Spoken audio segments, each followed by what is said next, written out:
Ghaffar sons fruit farm के owner Chaudhary Irfan शाकर से मिलने उनके आबाई गांव 169 मराद में मौजूद फार्म हाउस पर पहुंचे।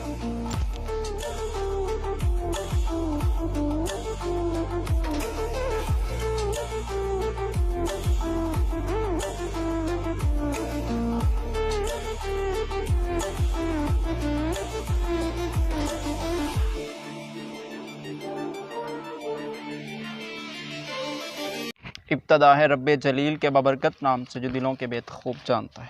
देखती आंखों सुनते कानों को हाफिज़ नवीदुल हसन का सलाम। नाजरीन, हम इस वक्त गफ़ार सन्स फ्रूट फार्म में मौजूद हैं। हमारे साथ मौजूद हैं इरफान शाकर। तो ये इलाके के ऐसे फार्मर हैं जिन्होंने रवायती जो ज़राअत है उसको छोड़कर जदीद तरीक़े को अपनाया। तो इन्होंने बागात हैं जिसमें और सब्ज़ियात हैं उसको फ़रोग़ दिया। इनसे जानते हैं कि ये सब कैसे मुमकिन हुआ। उनसे बातचीत करने के बाद मालूम किया जाएगा। जी अस्सलाम वालेकुम सलाम, बिस्मिल्लाहिर्रहमानिर्रहीम। अस्सलाम वालेकुम। मेरा नाम मोहम्मद इरफान शाकर, चाकर नंबर 169 वाला डारा वाला एरिया। जी हाफ़िज़ साहब, हमने रवायती कारोबार जो हमारी रवायती ज़राए सी उसको छोड़कर इस जदीद फार्मिंग में आने का मकसद कि ऐसा माहौल पैदा किया जाए कि किसान भाई जो दोस्त हमेशा गंदम और कपास के चक्कर में ही चल रहे हैं, जिससे उन्होंने काफ़ी नुकसान भी उठाना पड़ता है, जिसके अखराजात बहुत ज़्यादा हैं, तो उसका नेमल बदल मैं चाहता था। इसमें इंटर होने से पहले मैंने कई दफ़ा सोचा कि ज़राअत तो हमने करना ही करना है, क्योंकि इतनी तो तालीम हमने हासिल नहीं की कि हम नौकरियां तलाश करें या कोई ऐसा शोबाजात में जाएं, कारोबार करें, उसमें भी इन्वेस्टमेंट करना पड़ती है। लेकिन हमारे आबा अजदाद जो हैं वो इस ज़राअत शोबे से मुंसलिक थे, लेकिन उन्होंने रवायती कारोबार को अपनाए रखा। वो उनके लिए सोच थी, उनके जो तरीक़ाकार था वो दुरुस्त था, हम उसको नहीं गलत कहेंगे। लेकिन मेरा जहाँ आकर इसको आगे कंटिन्यूज़ करना वो रवायती नहीं था, मैंने उसको हट कर चुना। उसमें मैंने बागात और सब्ज़ियात को तरजीह दी। तो आप ज़राअत के शोबे में क्यों आए? जी, वो इसीलिए मैंने पहले ही बता दिया कि ज़राअत के शोबे को शौक़ भी था और इसमें लगन भी थी, क्योंकि मेरी लगन और शौक़ रवायती नहीं थी, मैं हट कर करना चाहता था, जो मैंने आज अल्लाह के फ़ज़ल से कर लिया, जिसमें बागात और सब्ज़ियाँ हैं। तो इब्तदाई तालीम कहाँ से हासिल की? इब्तदाई तालीम डारावाला का एरिया हाई सेकेंडरी स्कूल डारावाला से मैंने हासिल की, और उसके बाद हमारे वालिदैन को जो मेरे संभालना पड़ा, अलग उन्होंने सेहत नहीं हासिल की कर सके, क्योंकि वो एक ऐसी बीमारी में मुब्तला थे, शुगर के मर्ज़ में। तो अल्लाह ताला को वो प्यारे हो गए 2013 में। तो उसके बाद मेरी कोशिश यही थी कि मैं घर को भी संभालूं और ऐसा काम शुरू करूं जिससे मेरा घर का अखराजात भी चल सके और मुझे अच्छी खासी आमदन भी आ जाए। आबाई गाँव कौन सा था? आबा अजदाद कहाँ से आए थे?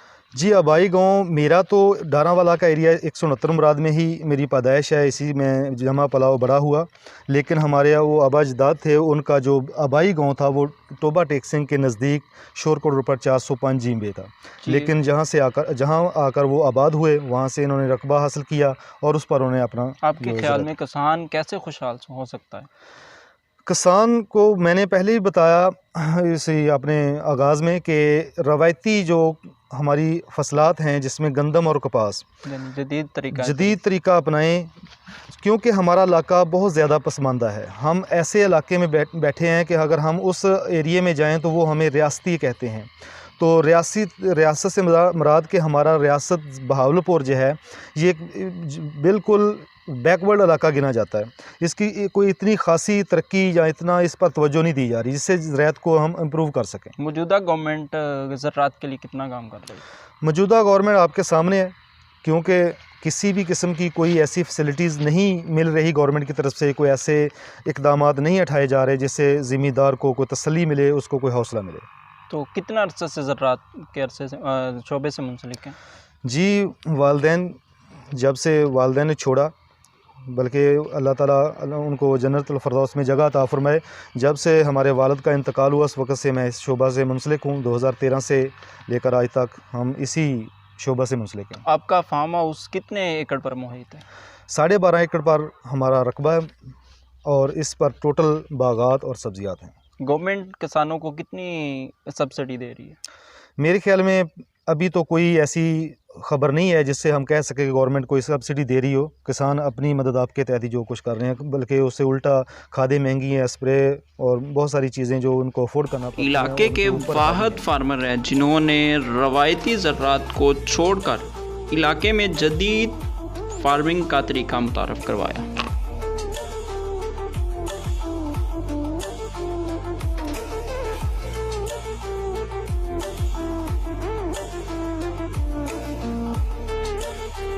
जी नाजरीन, हम इस वक्त बाग में मौजूद हैं। तो जी सर, कितने बाग हैं, कितने फलों के? जी, हमारे पास तकरीबन हर किस्म का फ्रूट है, लेकिन हमने कमर्शियल लेवल पर जो लगाया उसमें किन्नू है।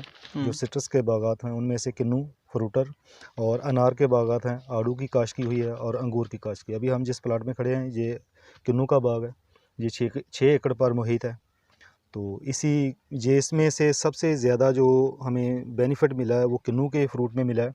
तो किन्नू और फ्रूटर ये दोनों मिक्स हैं। तो दूसरी साइड पर हमारे अनार और अंगूर के बाग हैं। तो नर्सरी में कौन से पौधे आप सेल भी करते हैं? जी, किन्नू की नर्सरी तो हम नहीं सेल करते, लेकिन हमने अनार, अंगूर और आड़ू की नर्सरी का जो इंतज़ाम शुरू किया हुआ है उसको हमने आगाज़ कर दिया है। वो अभी सेल हो रही है उसको, यानी कि हम पौधे दे रहे हैं लोगों को। तो खाद पर गवर्नमेंट कितनी सब्सिडी दे रही है? खाद पर अभी तक कोई किस्म की सब्सिडी का इम्प्रूवमेंट तो नहीं हुआ। जो टोकन वगैरह के हिसाब से वो आती है जो थैले में, लेकिन वो अभी तक किसी भी जो गरीब किसान है मेरे ख्याल में उसको तो कभी तक वो मिला ही नहीं होगा। वो ये तो बिल्कुल सीधा साधा धोखा है। तो इलाके का आपकी नज़र में बेहतरीन सियासी लीडर कौन सा है? इलाके के सियासी लीडर तो बहुत सारे हैं, लेकिन मेरी नज़र में जिन्होंने कोशिश की है वो तो अभी तक कोई ऐसा ही सामने शख्सियत नहीं आई। ज़्यादातर जो सामने आ रही है वो हाजी अकरम साहब हैं, जिन्होंने मुसलसल जो इस इलाके में एमपीशिप पर रहे हैं। और एमएनए तो बदलते रहते हैं, जैसे कोई गवर्नमेंट जिधर भी वो ज़्यादा चांस मिलते हैं जितने वो उधर कल्टी लगा देते हैं। लेकिन मेरे ख्याल में जब तक ज़राअत में भी जो मुंसलिक हैं वो एमपीए साहब, अकरम एमपीए साहब, मोहम्मद तो अकरम साहब। गवर्नमेंट कैसी चल रही है आपके ख्याल में? गवर्नमेंट का जो हालात वो तो सामने है, तसादम की शक्ल में चल रही है, क्योंकि अपोजिशन वो टांगे खींच रही है, गवर्नमेंट अपना जोर लगा रही है। अभी इसमें यही दींगा मुश्ती चल रही है अभी तक। तो ये खुला तजाद नहीं है कि अमीर अमीर तर और गरीब गरीब तर हो रहा है देखिए जी, ये बढ़ती सब हुई महंगाई की जी वजह से? बिल्कुल तज़ाद तो बनता है, क्योंकि अमीर और गरीब की जो डिफरेंस है ये उनकी माशी हालात पर होता है। तो माशी हालात जो गरीब है वो तो गरीब ही हो रहा है, महंगाई की चक्की में पिस रहा है, तो उसके पास ज़रिया आमदन बहुत कम है। जो अमीर है सबसे ज़्यादा, जो स्टॉक मैन है वो ज़्यादा आगे बढ़ रहा है, और मिडिल तबका जो वो तो शर्म के मारे कुछ कह नहीं रहता, ना वो गुर्बत में है जो ना वो अमीरों में है। तो पाकिस्तान के किस सूबे में ज़राअत पहले नंबर पर? मेरे ख़्याल में पंजाब जो है ये पाकिस्तान का सबसे एक वाहिद पंजाब जो हिस्सा है, सूबा है जिसमें सबसे ज़्यादा ज़राअत पर काम हो रहा है, और यही सबसे ज़्यादा पाकिस्तान को सपोर्ट कर रहा है ज़राअत के मामलात में। तो क़याम पाकिस्तान से अब तक बहुत से सियासतदानों ने मुल्क को नुकसान पहुंचाया, क्या कहना चाहेंगे? जी, ज़राअत के मौजू पर हम टॉपिक ले रहे हैं। इस पर हम सियासी गुफ्तगू में तो यही कहेंगे कि 1985 से बाद में जो जितना भी टर्नओवर गुजरा है सियासतदानों का, वो नुकसान में ही गया है। पाकिस्तान के हक़ में वो बिल्कुल नुकसान में गया है। उससे पीछे का हालात देख लें, वो बिल्कुल पाकिस्तान की जो मुस्तहकम था और उसमें तरक्की हो रही थी। बाग में तकरीबन 30 से ज़ायद फलों के पौधे लगाए हुए हैं। लोगों की सहूलत के लिए नर्सरी फार्म भी बनाया गया है।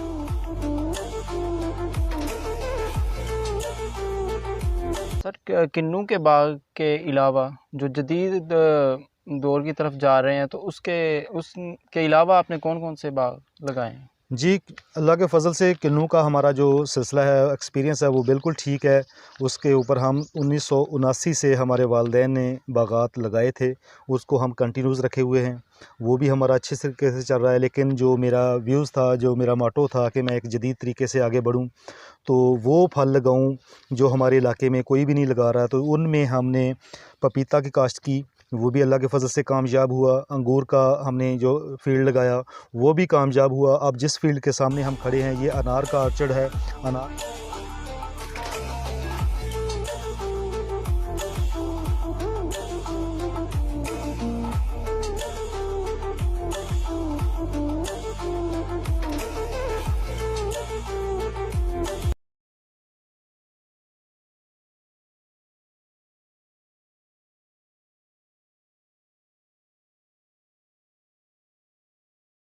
अनार का बाग है, इसको मैंने जदीद तरीके से कामयाब करने की कोशिश की और अल्लाह के फजल से उसमें मैं कामयाब हुआ। ये अल्ट्रा हाई डेंसिटी में लगा हुआ है।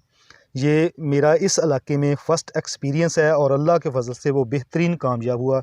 ये अल्ट्रा हाई डेंसिटी 8 बाय 8 पर मैंने बाग लगाया। पिछले साल इसकी अच्छी खासी आमदन मुझे मिली और इसी को देखते हुए मैंने इसकी नर्सरी का भी आगाज़ कर दिया, क्योंकि बहुत सारे दोस्त मुझसे राब्ते में थे कि आपने अनार कामयाब किया, ये कहाँ से लिया और इसको कैसे कामयाब किया, हमने अगर पौधे लेने हो तो हम कहाँ से लेंगे। तो मैंने दोस्तों के इसरार पर इसकी नर्सरी का भी आगाज़ कर दिया। इंशाल्लाह उसके पौधे भी हमारे पास अवेलेबल हैं। तो ऑर्गेनिक क्या है, आप लोगों को इस बारे में क्या मशवरा देंगे? जी, मैं बहुत सारी वीडियोज़ में मैंने अपना चैनल शाकर किसान टिप्स के नाम से बना रखा है, जिससे मैं लोगों को अवेयरनेस देता रहता हूं कि हम जिस तरफ जा रहे हैं वो हमारे अंदर जहरें ठोंस रहा है। वो निज़ाम हम अंधाधुंध जो ज़राअत की अद्वियात इस्तेमाल करते हैं, जिस पर पेस्टिसाइड है, विडिसाइड है, इंसेक्टिसाइड है, फंजीसाइड है, वो बहुत सारी जहरें अंधाधुंध हम अपनी फसलों पर करते हैं, उनके असरात हम पर आ रहे हैं, जिससे हम बहुत सारी बीमारियों में मुब्तला हो रहे हैं। तो ऑर्गेनिक की तरफ आना और लोगों को अवेयरनेस देना, ये मेरा मिशन है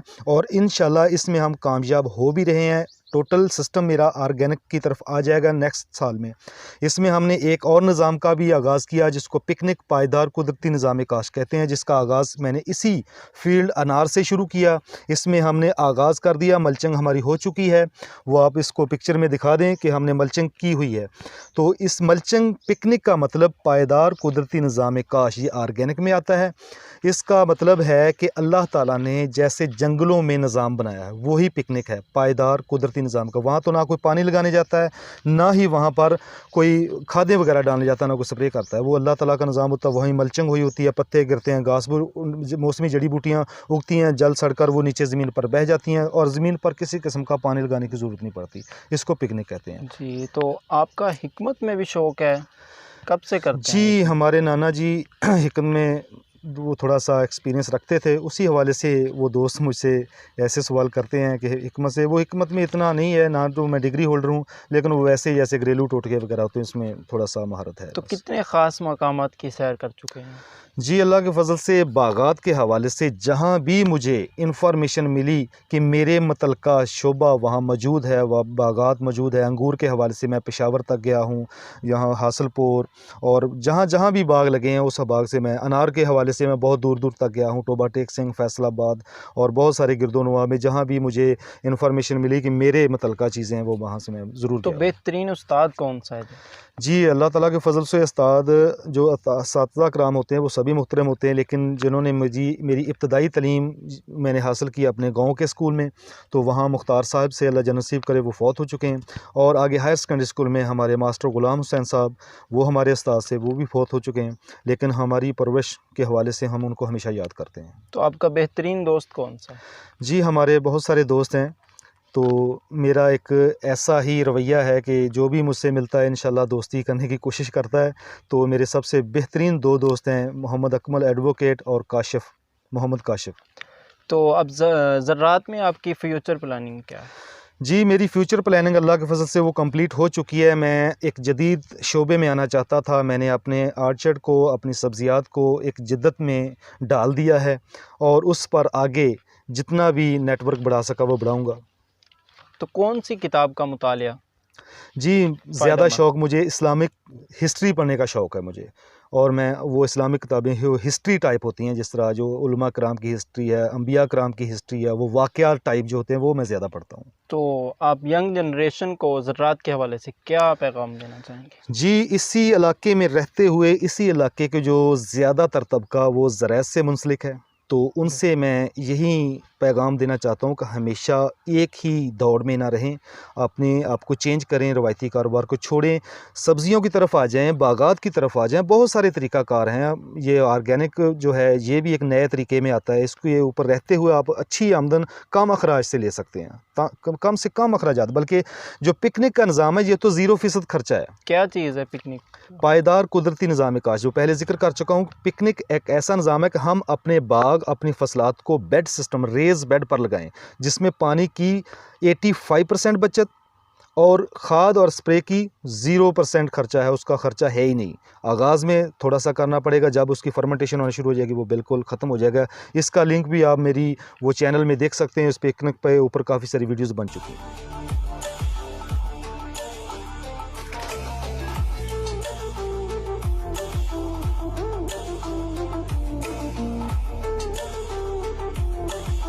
सर हमारे इलाके का पानी संगीन तरीन मसला है, कैसे हैंडल करते हैं सारे?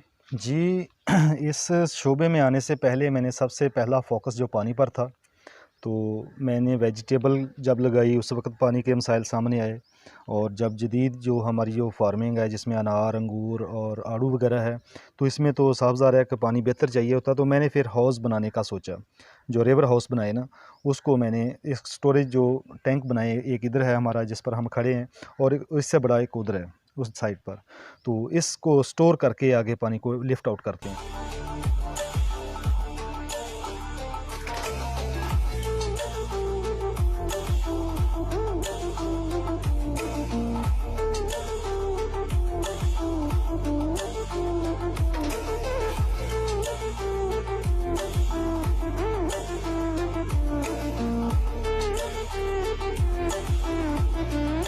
जी सर, आपने नर्सरी का ज़िक्र किया था, तो कौन कौन से इसमें पौधे हैं नर्सरी में, और कैसे कोई राब्ता करे तो आप लोगों को इसकी सेल वगैरह भी करते हैं?